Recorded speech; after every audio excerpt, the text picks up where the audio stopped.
Hi, welcome to another episode of Rod's Views, where you get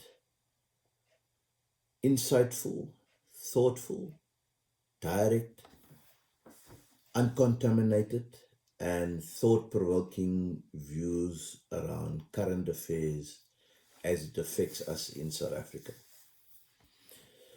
So, today I want to talk about two issues that's quite concerning to me. The one is the so called two-pot system, retirement, where people can access their retirement funding. And the second issue I want to talk about this survey that was conducted with young people. I call it either the optimism, the pessimism survey. So let's talk about the two-pot system that I've thought long and hard about because I'm not really an expert on it. But I had, and I still have an uneasy feeling about it. It is my considered opinion that those who are actually thinking of taking out their money, some of their money from their retirement, should not do so. I think it's a short term intervention that will hit people in the long run. Those who are taking it or wanting to take it, I think you and your family will be worse off when you ultimately retire, and that is when you will need maximum support because you will no longer have a full-time job. I've heard of so many people who have retired and who think they're going to enjoy life and relax with their family and so on. But then they are having to try and find other jobs. And as people say, they scuttle and then they have two or three jobs. For the life of me, I cannot fathom why the unions have agreed to this.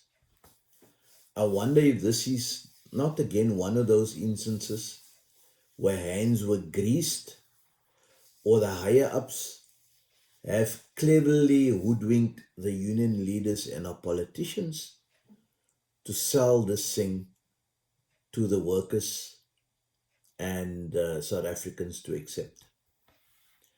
I think the people who will benefit the most will be the financial institutions, whether it is insurance companies or the banks. This reminds me of the loosening or the liberalizing of our health system. I don't know if you can remember that. And you know what happened then? Medical aid fees became more unaffordable, and medical aid companies were mushrooming, and their directors were coining it. They were making lots of money. Do you know that on the first day of its operation, which was yesterday, already 1,000 people who are part of the government employee pension fund, they applied to withdraw 30 million rand from their pensions. The question that I have is this not a reflection of how desperate our people are to make ends meet? A real red flag if ever there was one.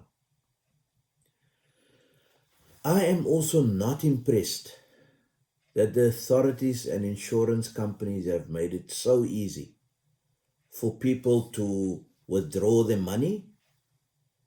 And all that is required that people can even withdraw their money via WhatsApp. So why is it then so difficult, no, so easy for people to access this money, but it is so difficult for people to access SASSA grants and UIF benefits? So this is a clear indication that if there is a will, there is a way. So there is a will for people to be able to make use of the two-pot system. That's why they're finding a way to make it easy for people to do that. I also don't think there's enough education has been done around this thing. So it's a red flag.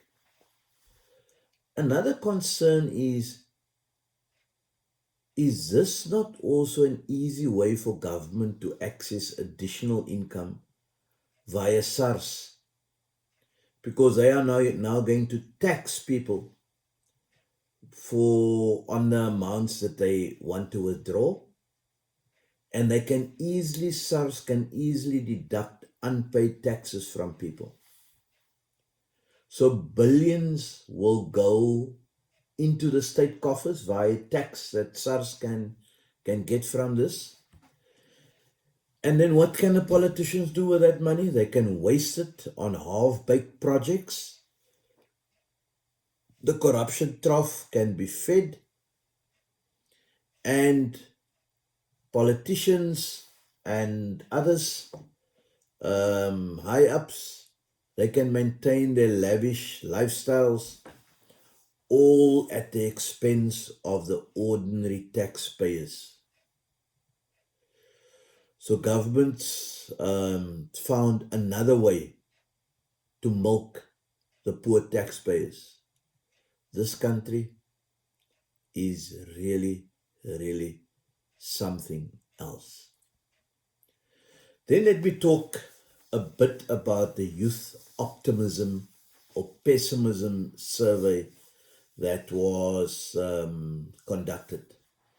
The results came out in the last day or two. That survey was done amongst in 16 African countries, and it found that only 16% of South African youth are optimistic about the future. Let me repeat.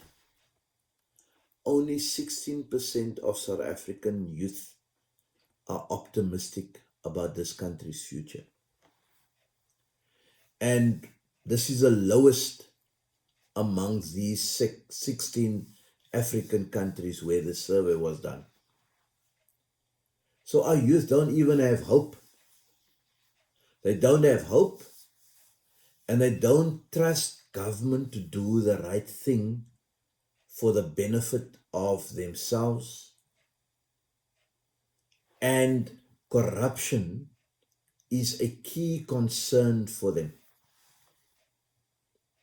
Ironically, last Sunday I had a chat with a friend of mine around the disengagement of our young people, and we wanted to talk about we spoke about why they're disengaging from elections and public life and so on. And we left this question hanging. What is to be done about all of this? It's instructive that in this survey it was found how positively people in Rwanda, young people in Rwanda, about their country and how things are going over there. So my challenge to politicians and all of those who like to go and travel the world and go and see what's going on all over the world, take a plane to Rwanda and see what's going on there. You don't need to go to Europe or to the USA to try and bring those kind of learnings back to South Africa. Go to Rwanda. So those in leadership positions in South Africa need to catch a wake-up call. Our president, our cabinet ministers, our premiers, our mayors, and the politicians, less talk and less idealistic promises, But what we require is more action to improve our people's quality of lives and make it easier for them to earn a living in South Africa in a meaningful way so that people don't lose their dignity. By the way, stop giving people handouts.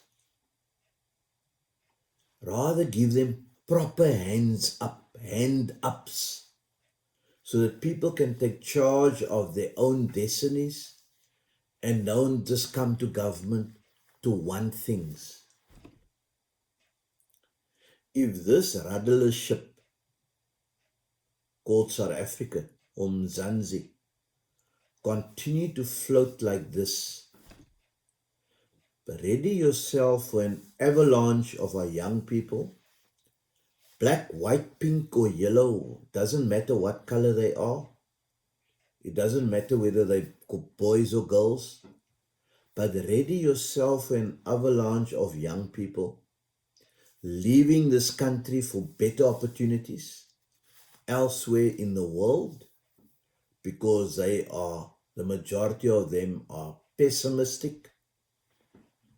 And if they had the resources, I can tell you, parents would send their children overseas. Why do you think we have so many of our teachers going to teach in the Middle East or in Southeast Asia or so on? Or why do we think we have our nurses going over there? Because people are pessimistic about what the state of affairs in this country. So I hope our politicians get a wake up call, because our country cannot continue like this. Please subscribe to Rod's Views or like the channel.